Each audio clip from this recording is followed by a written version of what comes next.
Hoy me gustaría contarles sobre este libro que tengo en mis manos, que es Sigmund Freud, correspondencia con Carl Gustav Jung, de Editorial Trotta.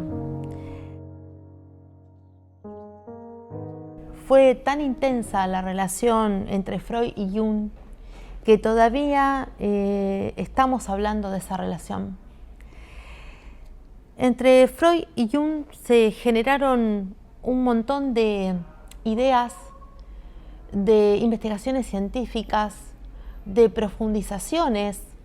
en la psicología, y de hecho tanto Freud como Jung son los que inauguran y incorporan el concepto de inconsciente, este concepto tan importante para el siglo XX, el concepto de inconsciente en la psicología, y de hecho son los dos grandes investigadores de la psicología llamada psicología profunda. Pero me gustaría un poco hablarles de la relación, ¿no?, entre Freud y Jung. Lo primero que quiero contarles es que Jung no fue discípulo de Freud, porque en realidad ellos se conocieron a través de una correspondencia, como está en este libro, a partir de 1906. Pero cada uno, por su lado, ya venía haciendo investigaciones de que algo pasaba más allá de la conciencia. Y entonces se genera una gran amistad a través de primero esta correspondencia, y en 1907 se conocen personalmente. Comienzan a hablar, y en su primer encuentro, en ese primer famoso encuentro, hablaron 13 horas continuas de las investigaciones que habían hecho cada uno de ellos. Realmente se han influido, se han comprendido, se han acompañado, y de hecho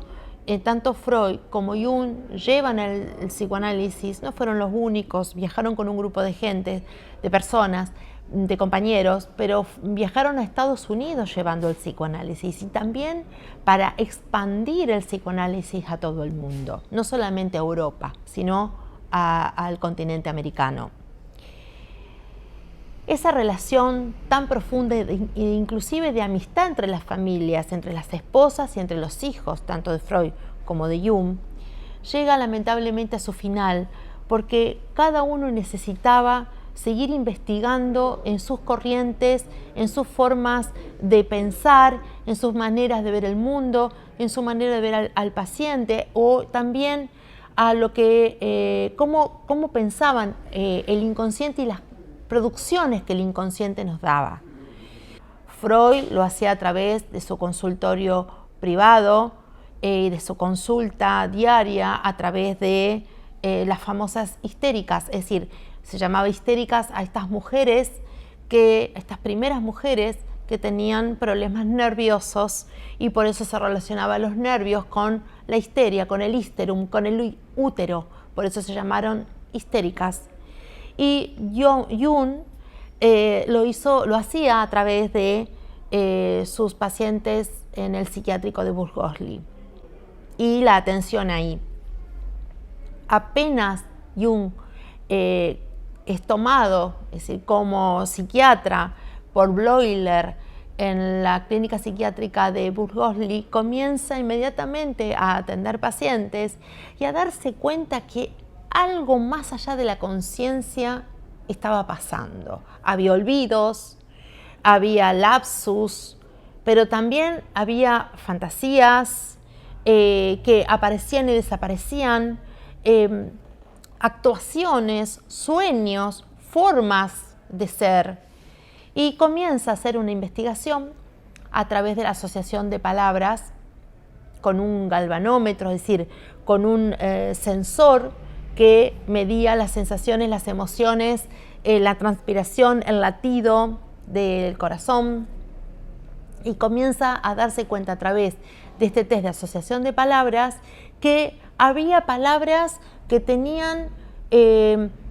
expresiones, inclusive faciales, rictus, olvidos, o que la persona directamente se quedaba muda, no podía contestar. Ahí se empezó a dar cuenta Jung que algo más allá de la conciencia estaba pasando. Lee 1903, 1904, la interpretación de los sueños de Freud, y es cuando ahí descubre que la misma investigación que él estaba haciendo en la clínica Burgosli, Freud lo había escrito en interpretación de los sueños. Freud lo reconoce mientras apoya el movimiento psicoanalítico en la expansión de Europa y América. Pero cuando él decide ya no apoyarlo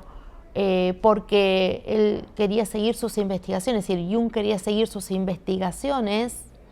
Freud le quita, diríamos, el apoyo y le dice que no podían seguir siendo amigos, diríamos, ya no podían compartir más. Le saca el apoyo y le saca también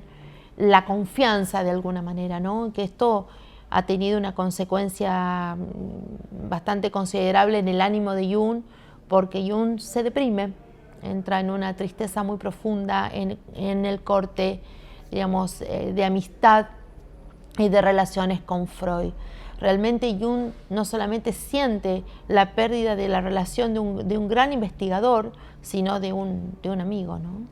Y esto se ve en las cartas, se sienten cómo se tratan las cosas que se cuentan de su vida personal, de la vida marital, es decir, la vida con sus hijos, las relaciones cuando se van casando los hijos y se van poniendo grandes, las relaciones de amistad, también están en las cartas la gran estima y el gran interés que tenían los dos por la expansión del movimiento psicoanalítico y de la psicología en general, y de sus investigaciones en particular. Realmente han trabajado muchísimo, como decimos aquí en Argentina, dos laburantes de primer orden con respecto a la difusión y a la investigación de la psicología y de las investigaciones científicas.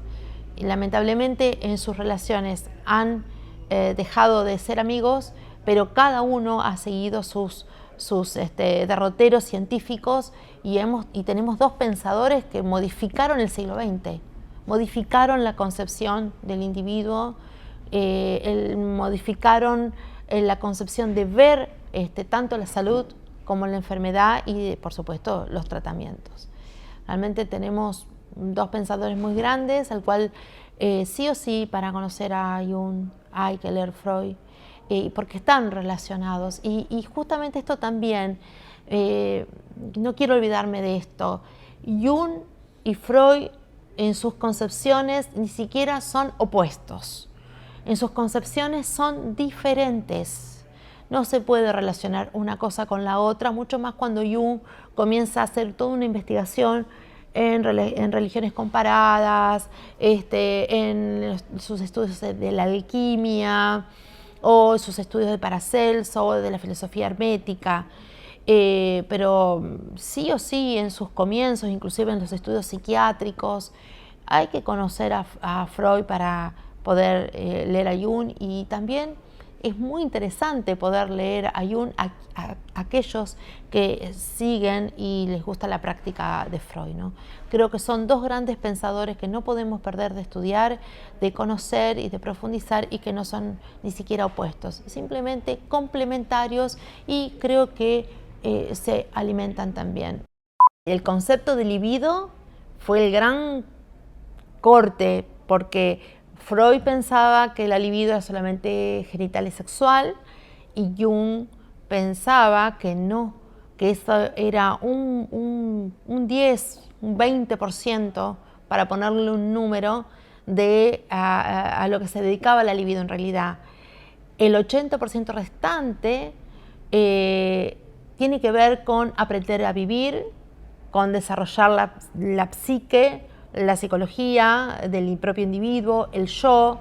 también madurar el yo, madurar los desarrollos que tienen que ver con los gustos, con la vocación, con la propia identidad. También comenzó a preguntarse y ver un gran interés por los individuos, no solamente por la sexualidad, sino por la religión, por la propia existencia, el desarrollo de los afectos, de los vínculos, la propia vocación, y también la preocupación por los últimos años de la vida de las personas, es decir, por la vida, por la muerte y en última instancia por Dios. Pero hay algo muy interesante. Jung nunca deja de agradecer y de reconocer este gran investigador que fue Freud, aunque en algunas ideas y en algunos conceptos, como puede ser lo inconsciente o el concepto de libido, y fundamentalmente en el concepto de inconsciente colectivo, que es el gran concepto que trae Jung junto con el de arquetipos, bueno, cada uno siguió sus líneas de investigaciones. De hecho,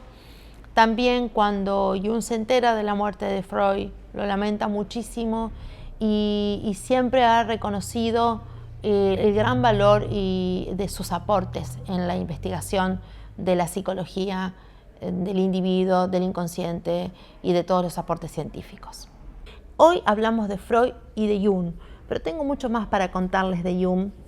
y de cómo su psicología y sus investigaciones también influyeron a Freud. Freud influyó a Jung y dio lugar a dos grandes líneas de pensamiento que son muy importantes tanto para el siglo XX como para el siglo XXI, como es el psicoanálisis y la psicología analítica de Carl Gustav Jung. No te olvides de suscribirte a mi canal, de dejar tus comentarios y nos vemos en la próxima.